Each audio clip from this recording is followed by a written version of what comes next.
Louvado seja o Senhor por esta noite, querida Igreja de Cristo. Estamos reunidos em nome de Jesus para orarmos, buscarmos ao Senhor, estudarmos a palavra do Altíssimo. Vamos orar inicialmente, irmãos e irmãs. Senhor, nós te adoramos por estarmos juntos para glorificarmos o teu nome. Bendizemos o Senhor porque tu és grande, tu és soberano. Só tu és digno de toda exaltação, glorificação. Só tu és digno de toda adoração. Bendito seja o Senhor por todas as bênçãos derramadas sobre nós copiosamente. Nós nos alegramos, nós estamos felizes porque o Senhor tem estado conosco e tem nos ajudado. O Senhor é o nosso Deus, Pai, Filho e Espírito Santo, o único Deus vivo e verdadeiro. Nós te adoramos e te invocamos nesta noite de alegria, de culto, em nome de Jesus. Amém. Meus irmãos, nós estaremos agora lendo o Salmo 104, dos versículos 1 até o versículo 15. Salmo 104, de 1 a 15. E o Salmo nos diz assim: Bendize, ó minha alma, ao Senhor. Senhor Deus meu, como tu és magnificente, sobrevestido de glória e majestade, coberto de luz como de um manto. Tu estendes o céu como uma cortina, pões nas águas o vigamento da tua morada. Tomas as nuvens por teu carro e voas na asa do vento. Fazes a teus anjos ventos e a teus ministros labaredas de fogo. Lançaste os fundamentos da terra, para que ela não vacile em tempo nenhum. Tomaste o abismo por vestuário e a cobriste. As águas ficaram acima das montanhas. A tua repreensão fugiram, a voz do teu trovão bateram em retirada. Elevaram-se os montes, desceram os vales, até o lugar que lhes havias preparado. Puseste as águas divisa que não ultrapassarão, para que não tornem a cobrir a terra. Tu fazes rebentar fontes no vale, cujas águas correm entre os montes. Dão de beber a todos os animais do campo. Os jumentos selvagens matam a sua sede. Junto delas tem as aves do céu o seu pouso, e por entre a ramagem desferem o seu canto. Do alto de tua morada regas os montes. A terra farta-se do fruto das tuas obras. Fazes crescer a relva para os animais, e as plantas para o serviço do homem, de sorte que da terra tire o seu pão.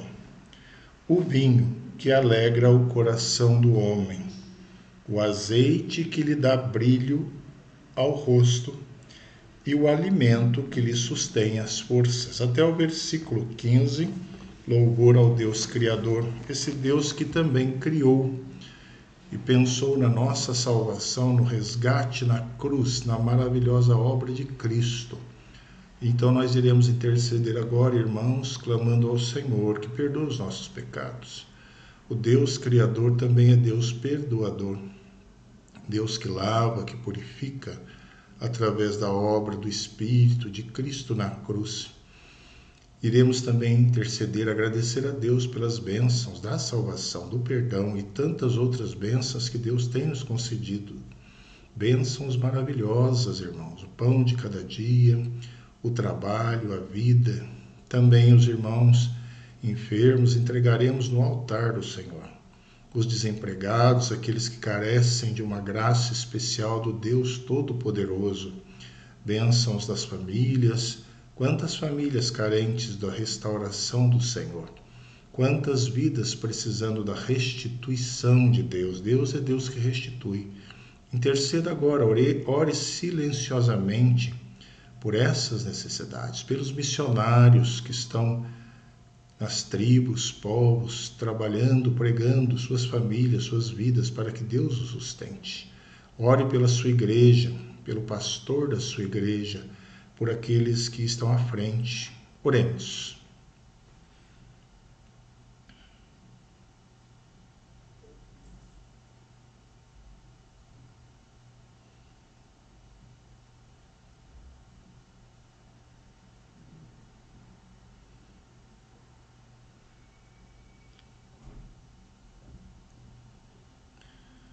Senhor de poder, Deus de grandeza, nós nos aproximamos de Ti porque Tu és o Deus que ouve, Deus misericordioso que atende o pecador, como somos miseráveis. Perdoa os nossos pecados, ó Deus, pois entristecemos constantemente o Senhor, através das nossas ações, omissões, através das nossas palavras, dos nossos pecados. Tenha misericórdia, lava cada criança, cada jovem aqui nesta reunião, cada lar, cada irmão e irmã. Muito obrigado, Senhor, também pelas bênçãos que o Senhor tem nos concedido. Quantas bênçãos, variadas bênçãos, ó Deus. O sustento, a salvação na cruz, a graça do Senhor, o pão de cada dia, a bênção do Senhor da prosperidade, da vitória. Quantos irmãos conseguiram emprego, foram restaurados na saúde. Deus de grandeza, muito obrigado. Continue, Senhor, a nos ajudar, porque muitos continuam nos hospitais, sendo tratados em casa. Quantas crianças, jovens, precisando, Senhor Deus, da restauração. Muitos adultos, idosos também, carentes da Tua graça, da Tua luz, da Tua cura. Restaura, Senhor. Tu és Deus da restauração. Bendito o Teu nome por isso. Tu és Deus que pode fazer muito mais do que pensamos. Toma nas Tuas mãos, ó Deus, os lares da Tua igreja. Toma nas Tuas mãos as autoridades constituídas para que possam trabalhar pelo benefício do povo, com temor ao Senhor, com conhecimento. Visita os Teus filhos que precisam de sabedoria, graça do Senhor em qualquer atividade, principalmente na Tua obra. Teu Espírito esteja, Senhor, adestrando as mãos, dando capacidade. Sê propício aos pastores e líderes da Tua igreja, missionários do Senhor neste mundo. Visita, Senhor, conceda graça, Senhor, ao Teu povo que trabalha neste mundo, o Evangelho, a evangelização, a graça do Senhor. Tenha misericórdia. Tu és Deus poderoso, Tu és Deus excelso. Tu és o único vivo e verdadeiro. Nós intercedemos. Atenda as orações dos nossos irmãos, das famílias. Atenda as orações, Senhor Deus, das crianças, de todos aqueles que precisam da Tua graça. Vença as nossas guerras. Vença os nossos inimigos. Sem o Senhor nós nada podemos fazer. Bendito seja o Teu nome. Nós Te adoramos, Te glorificamos e Te exaltamos. Em nome de Jesus Cristo. Amém. Meus irmãos, nós iremos ler o segundo texto, um texto muito conhecido, que se encontra no Evangelho de João. Peço que você abra o Evangelho de João, no capítulo 2. Evangelho de João, capítulo 2, nós iremos ler dos versículos 1 até o versículo 11. João 2, de 1 a 11. As bodas em Caná da Galileia. O texto nos informa o seguinte: 3 dias depois, houve um casamento em Caná da Galileia, achando-se ali a mãe de Jesus. Jesus também foi convidado, com os seus discípulos, para o casamento. Tendo acabado o vinho, a mãe de Jesus lhe disse: eles não têm mais vinho. Mas Jesus lhe disse: mulher, que tenho eu contigo? Ainda não é chegada a minha hora. Então ela falou aos serventes: fazei tudo o que ele vos disser. Estavam ali 6 talhas de pedra que os judeus usavam para as purificações, e cada uma levava 2 ou 3 metretas. Jesus lhes disse: enchei de água as talhas. E eles as encheram totalmente. Então lhes determinou: tirai agora e levai ao mestre-sala. Eles o fizeram. Tendo o mestre-sala provado a água transformada em vinho, não sabendo de onde viera, se bem que o sabiam os serventes que haviam tirado a água, chamou o noivo e lhe disse: todos costumam pôr primeiro o bom vinho, e quando já beberam fartamente, servem o inferior. Tu, porém, guardaste o bom vinho até agora. Com este, deu Jesus princípio aos seus sinais em Caná da Galileia, manifestou a sua glória e os seus discípulos creram nele. Texto da palavra do Senhor, texto conhecido, texto importante para a edificação das nossas almas. Vamos orar mais uma vez, irmãos? Senhor, louvamos o Teu nome pela Tua palavra. Precisamos do Teu Espírito para que possamos crescer no entendimento do Senhor. Perdoa os nossos pecados, purifica-nos e dá-nos, ó Deus, olhos para que possamos entender, coragem para praticarmos as Tuas verdades e assim glorificarmos o Teu nome. Abençoe a todos os que estão conosco, que a Tua palavra edifique a todos nós. Nós oramos em nome de Jesus Cristo. Amém. Meus irmãos, na correria do dia a dia, encontramos as pessoas. Quantas pessoas encontramos? Algumas são desconhecidas, outras apenas nossos colegas. Também nos deparamos com amigos, com parentes no nosso dia a dia. E nesses encontros, geralmente, nós nos cumprimentamos. Isso é comum. Pode ser um bom dia, pode ser um olá, ou como vai, tudo bem? Isso é o que fazemos no nosso cotidiano. Essa é uma prática corriqueira das nossas vidas, da nossa jornada. Às vezes até paramos um pouco e demoramos nessa conversa. Nessas ocasiões, há um aprofundamento desse diálogo, quando é possível, esse diálogo um pouco mais longo e mais íntimo. Daí, não dá para como evitar determinados assuntos. Perguntamos sobre a saúde, perguntamos sobre o trabalho, os estudos, e sempre mencionamos também, sempre falamos também, o tema da família. E a pergunta que sempre surge é esta: e a família, como está? Como está a sua família? Nesses encontros que temos. Assim, falamos dos problemas familiares, das lutas, também das alegrias e das conquistas. Essa é uma questão importante e interessante. Também é uma reflexão que cabe diante desse texto. E a família, como está? Como está a sua família? Como está a minha família? João nos informa aqui, irmãos, sobre uma festa de casamento, uma família que estava se iniciando. Todos ficam felizes com a notícia de um casamento. Afinal, é um novo lar, uma nova família que está se constituindo. E no registro de tantos detalhes importantes, há um de grande relevância. Versículo 2. Jesus também foi convidado para o casamento. Quem não gosta de ser convidado para uma festa? Todos gostamos.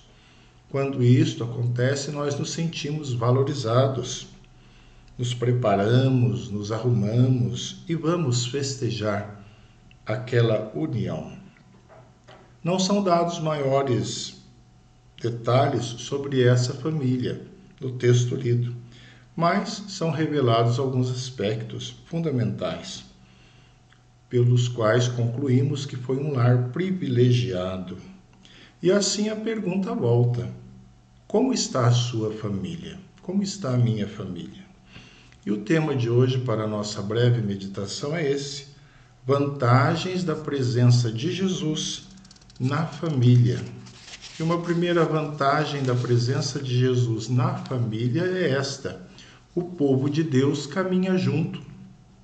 Essa é uma grande vantagem em ter Jesus no lar. A família que acolhe a Jesus nunca permanece só, principalmente pela presença constante do Mestre, mas também pela participação do povo de Deus. O texto nos informa que Jesus não foi só, ele não foi sozinho ao evento. Não foi apenas ele que foi convidado. A sua mãe, seus discípulos estavam também ali naquela festa. Os versículos iniciais nos informam: foi o grupo próximo a Jesus que compareceu ali também. É preciso fazer uma observação. Certamente eles ficaram felizes pelo convite, como dissemos. Nós nos alegramos em receber convites. Pode até ser que algumas pessoas não gostem, não se agradem tanto. No entanto, na maioria das vezes, a maioria das pessoas, as pessoas gostam desses convites. E aqui podemos afirmar uma coisa: Jesus e seu grupo vibraram com aquele convite, eles se alegraram. Eles se alegraram. E é triste, irmãos, quando preparamos uma festa e ninguém aparece, não é verdade? Todo aquele preparativo e ninguém aparece, principalmente as pessoas especiais para nós. Já imaginou se Jesus e os demais amigos dele não aparecessem? Já imaginou isso? Mas qual alegria quando eles olharam e lá estava o povo de Deus vindo, Cristo e os seus discípulos e Maria. Que alegria para aquele lar. Podemos afirmar que quando isso não acontece, as pessoas ficam desanimadas, quando os queridos não comparecem às festas. Mas qual a surpresa? Quando eles viram Jesus e os seus queridos e próximos chegando. Nós podemos imaginar isso. De repente, a casa estava cheia daquele povo santo, povo de Deus. Você já teve o privilégio de ver a sua casa cheia do povo de Deus? Cheia do povo santo do Senhor, festejando, orando, cantando? Quanta graça, quantas bênçãos, quantos milagres do Senhor. É interessante que ali não estava o líder romano, não estava ali o líder romano. Também não conta, o texto não informa, pessoas de alta importância, de nobre linhagem, mas as pessoas simples estavam ali, do convívio dos humildes, pequeninos acompanhados de Jesus. Ele sim, o Rei dos Reis, o Senhor dos Senhores. É por isso que nós devemos acolher esse povo, amar esse povo. Então, vantagens da presença de Jesus na família. O povo de Deus caminha junto, o povo de Deus está junto. Estavam ali os discípulos, estava ali Maria, o povo do Senhor caminhando junto e indo para aquela casa. Mas, meus irmãos, entre as vantagens de Jesus no lar, há também a segurança da palavra certa. A segurança da palavra certa. Todos falam que estamos passando por uma crise. Nós estamos passando mesmo. Na verdade, não é muito difícil constatar isso. Um desses problemas, irmãos, vem justamente dos discursos, das narrativas. Como as palavras têm prejudicado a humanidade, as pessoas. São grandes os estragos causados pelo que se fala, pelo que se diz. Não apenas em nível global ou comunitário, mas também no nível pessoal, no íntimo das pessoas. Quantas vezes você foi ferido, ou até feriu alguém também com as suas palavras? Quantas vezes isso aconteceu comigo? A Bíblia ensina muito do poder negativo da língua. Isso serve de alerta a todos nós. Devemos usar a nossa boca com responsabilidade. O temor de Deus deve pautar a nossa linguagem. E esta passagem, irmãos, irmãs, é muito valiosa também neste sentido. Vemos aqui a utilização sábia das colocações, quanta sabedoria! E como a palavra certa fez diferença naquele contexto. O que é isso senão a presença de Jesus naquele lar e naquela casa? O fato é que havia surgido um problema complicado ali, problema sério. O vinho havia terminado, o vinho havia se acabado. E isso era muito sério. Poderia gerar um mal-estar entre os convidados. Certamente os noivos ficariam envergonhados. Quanta vergonha! E podemos destacar inicialmente uma palavra boa, sábia de Maria, quando ela disse e falou: fazei tudo o que ele vos disser. Quando, ciente do problema, ela disse: fazei tudo o que ele vos disser. Uma palavra, uma orientação extremamente sábia. Nesse conselho, Maria anuncia a soberania de Cristo. Se Jesus está na casa, ele tem a melhor das soluções. Quando Cristo se faz presente, a resposta sempre vem. E ele, Jesus, disse aos serventes: enchei de água as talhas. Que palavra de refrigério para os noivos, ao Deus Todo-Poderoso. Depois ele deu uma determinação: tirai e levai. Tirai e levai. Sabe, irmãos, é tudo o que precisamos em nossas vidas e em nossos lares: orientação e determinação. Vantagens da presença de Jesus na família. Há sempre a segurança da palavra certa, da boa palavra, de orientação e de determinação. Mas também a presença de Jesus na família traz a vantagem do milagre. E o milagre sempre acontece. É outro aspecto que vemos desse texto. Versículo 11 nos diz: com este deu Jesus princípio aos seus sinais. Este foi o primeiro sinal operado pelo Mestre.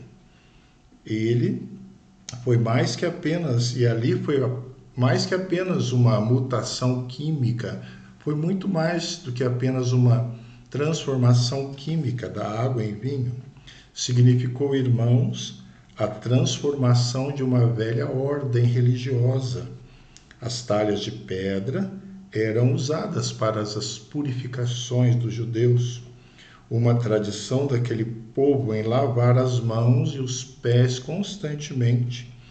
E esse cerimonial era muito importante aos judeus. Eles não se lavavam por um mero ato de higiene, mas acreditavam que a água purificava pecados. É muito interessante a sabedoria usada por Jesus. Ele pediu que as talhas fossem cheias de água, que era justamente o líquido usado por aquela tradição, pela tradição, e transformou aquele elemento ungido na visão dos judeus em outro elemento. E agora entra em cena o vinho, outro ingrediente, ou seja, algo diferente está acontecendo. Algo diferente. Jesus está instaurando uma nova ordem religiosa. Algo que não apenas se restringe às aparências, isso é importante, mas que implica em uma verdadeira experiência. Algo profundamente real, espiritual, algo autêntico. O vinho, então, simbolizava isso, essa vida eterna no reino de Deus, essa transformação verdadeira. E Jesus era o único caminho para essa condição. E é significativo, irmãos, que esse milagre se deu em uma casa, em um lar, em uma família. O Senhor escolheu uma casa para operar o primeiro sinal. Você já pensou nisso? Na grandeza dessa intenção do Mestre? Em uma nova família que estava se constituindo. E naquela casa, o texto nos informa no versículo 11, que Jesus manifestou a sua glória. Ele, ali, através do registro de João, indica o reconhecimento da sua divindade. Como está a sua família? Como está a minha? Vantagens da presença de Jesus na família. Ali, o milagre sempre acontece. E por fim, irmãos, vantagens da presença de Jesus na família é que o bom vinho é sempre abundante. Nesse ponto, cabe uma observação sobre aquela cultura. A festa poderia durar até uma semana. Uma cerimônia bem diferente das nossas tradições. Era necessária uma boa preparação para esse evento. Podemos fazer um exercício e visualizarmos o fato. As talhas de pedra estavam à porta daquele lugar. Cada uma levava 2 ou 3 metretas. Existem algumas variações acerca dessa medida.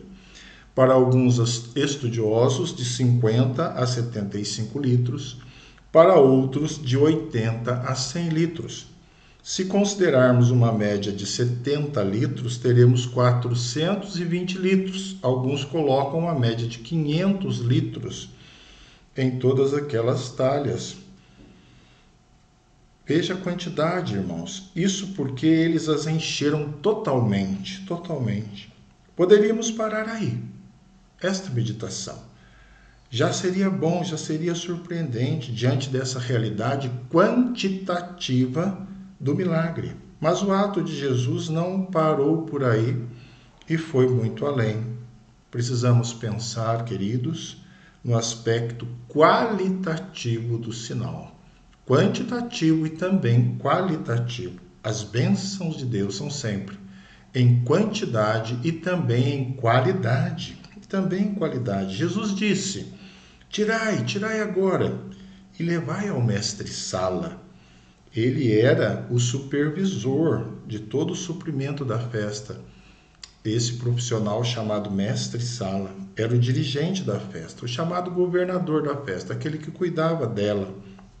E este homem se surpreendeu com a qualidade do vinho. O melhor vinho tinha sido guardado para o fim. Disse ao noivo, então, que era comum o contrário. Aos hóspedes era servido primeiro o vinho superior, e com o decorrer da festa, o de categoria secundária. Ocorre, irmãos, que Jesus estava ali naquele casamento. E com Jesus o bom vinho é sempre abundante. É sempre abundante no lar e na casa e no casamento. Não podemos perder essa preciosidade. E também quando Jesus diz: tirai agora. O Senhor conhece o tempo, a hora. Ele não se atrasa. O vinho havia se acabado e a bênção não poderia tardar. O momento crítico era aquele. A hora era aquela. E aí veio o milagre em quantidade e em qualidade. Tirai agora, bradou o mestre com autoridade. Vantagens da presença de Jesus na família. O bom vinho é sempre abundante. Lindo texto que lemos no Salmo, na primeira leitura, quando nós lemos ali louvor ao Deus Criador, adoração ao Deus que tudo cria. Nós lemos no versículo 15, na primeira leitura do Salmo 104, que Deus também faz o vinho que alegra o coração do homem. O vinho tão importante naquela cultura e naquele casamento, a graça do Senhor. Com Jesus no lar, com Jesus na casa, o vinho é sempre abundante. Há um milagre sempre abundante, em quantidade e em qualidade. Queridos irmãos, concluindo essa breve meditação desta noite, Jesus foi convidado para aquele casamento em Caná da Galileia. Ele se alegrou com aquele convite e foi àquela festa. Jesus se alegrou e ele compareceu. E ali estava nascendo, irmãos, uma nova família, um novo lar. Quem sabe a sua família recém-constituída, ou não importa se ela for uma família já com um tempo de durabilidade. Nós percebemos que aquele lar foi um lar privilegiado, como o seu, também privilegiado na graça do Senhor Jesus. Jesus ama essa instituição chamada família. E na introdução nós fizemos uma pergunta: como está a sua família? Como está a sua família? E ela volta agora no final dessa meditação. Como está também a minha família? E o tema de hoje foi vantagens da presença de Jesus na família, a partir desse texto de João, tão conhecido. Meus irmãos, que o Senhor Jesus sempre esteja em seu lar, em sua casa, e sempre esteja em todas as nossas famílias. Que assim seja. Amém.